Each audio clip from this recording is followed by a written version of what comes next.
Hi, Gene here with today's thought. Today I'm going to be doing a poll update. Actually, I'll be sharing a few polls, but I haven't done a poll update in a while. If you're wondering why I haven't, then this first chart of recent polls might help explain why. Looking at the chart, you can see that Kamala Harris is winning in most of the polls.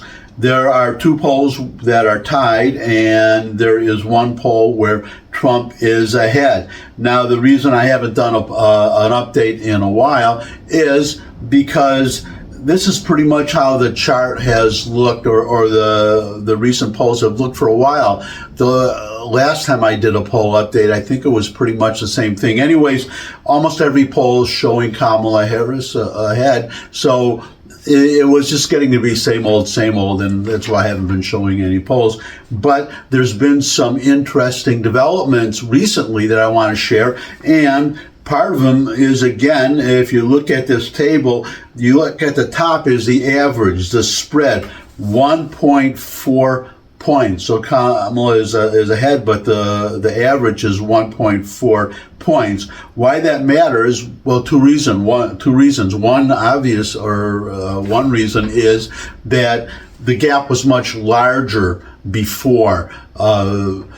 She's been pretty, 3, 4, maybe even 5 points ahead. I don't remember, but a pretty good margin ahead, and it's been that way for a while. But now you see that the poll the average has narrowed, so I'm starting to see a trend. That's one reason why I'm doing a poll update now. But there's something else you have to look. Oh, by the way, realclearpolitics.com. That's where I'm getting these charts. It's an excellent site. I recommend it for everybody, because now here is another little chart for our little note from the same website, and you'll see why this, and you'll see when I put it up why the 1.4%. I mean, you might think, well, that's good news. Kamala Harris is ahead. Everything looks really great. But look at this, a historical record comparing today, or October 15th, anyways, the date that I'm doing this, October 15th, 2024, to the same date in 2020, the Biden campaign, and 2016, the Hillary Clinton campaign. And as you can see, Harris is ahead. They averaged 1.4%, but in 2020, Biden was up 9.4, and he barely won. I mean, he did really well in the Electoral College, but I think he won by 4 points. You can decide whether that's narrowly winning or not. It might be pretty good, but anyways, he was 9.4 ahead. And actually, now that I recall, the way the votes were distributed around the country,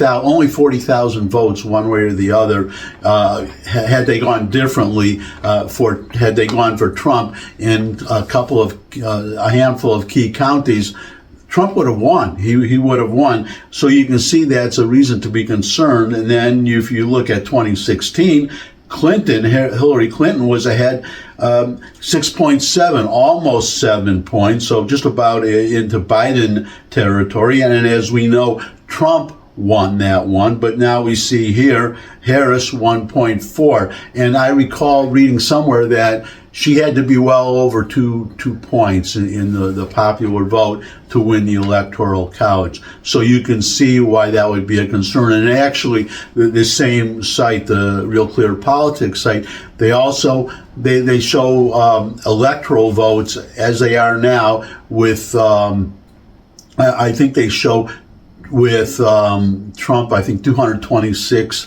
electoral votes, and Harris with 219. I think that's what it is. I'm not sure, but anyways, the plus the rest of the states are toss-up states right now. I don't know either way, but the way the polls are looking, or the gap is not large enough. These are swing states, and the margin is not large enough to declare them, to take them out of the swing state category. But Real Clear Politics also, just based on the polls the way they are today, they say they take out the swing states and then they show what the electoral map would be if all those swing states in the actual election were to go the way the polls are showing today. And of course, polls, we should know, everybody should know, they are not predictors. Polls can change. They are just snapshots of today. So, but as of today, if the polls are correct, if the election were held today, Trump would get a landslide, 302 electoral votes. So that's one reason why I'm putting this up.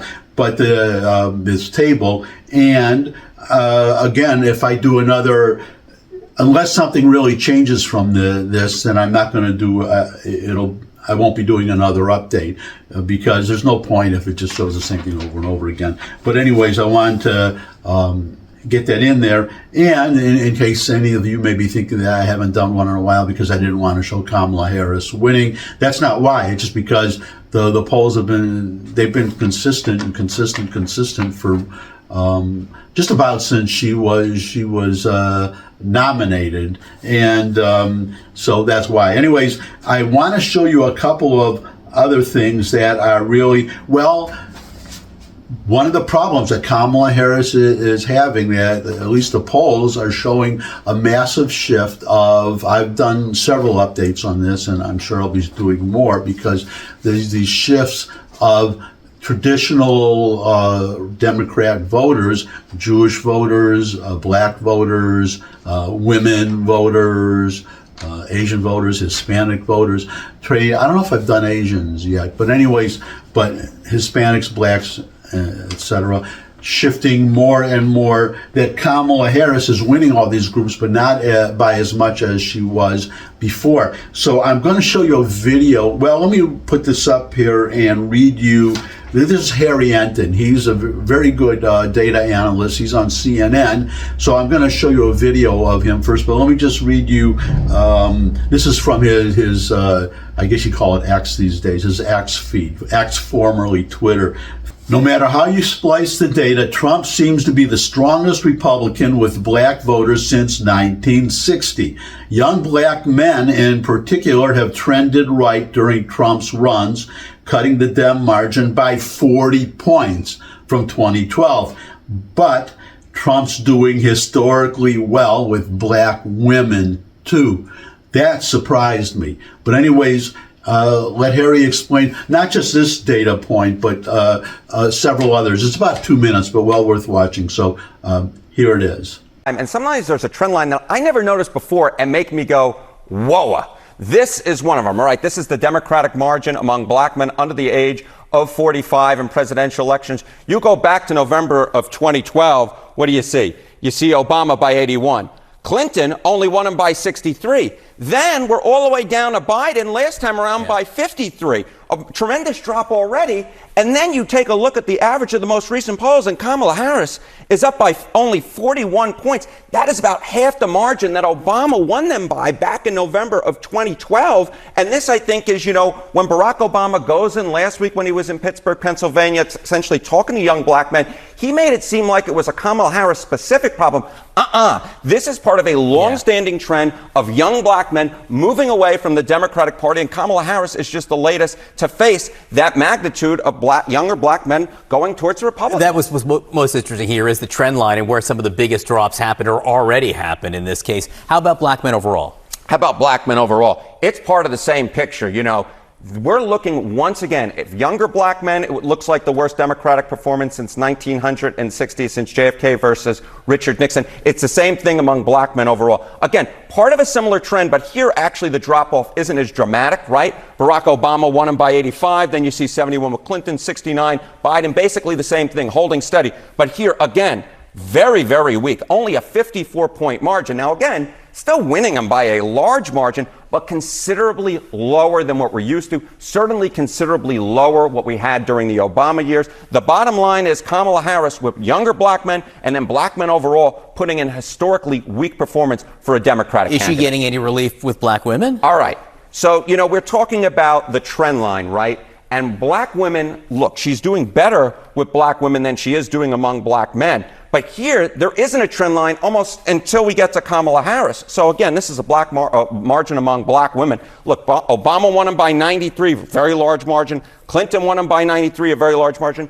Biden did a little bit worse at 85, but then you look here and you get a 71-point margin. Now again, these are large margins, but the bottom line is when you're talking about the base of the Democratic Party, you would think that Kamala Harris would do very well among black women based upon history, and of course she would be the first black woman president, but she's actually doing the worst for a Democratic candidate among black women since 1960, if this holds, John. And again, when you look at the numbers here, whenever you come in, looking at the trends is probably the most important thing. You got it, my friend. Thank you very much. Thank you. Sarah? That was Harry Enton. Now, I'm just going to show you one more poll, and this one really, really surprised me. Now, it's no secret that when it comes to the women's vote, Republicans have a gender gap, and well, and to be fair, so do Democrats the other way.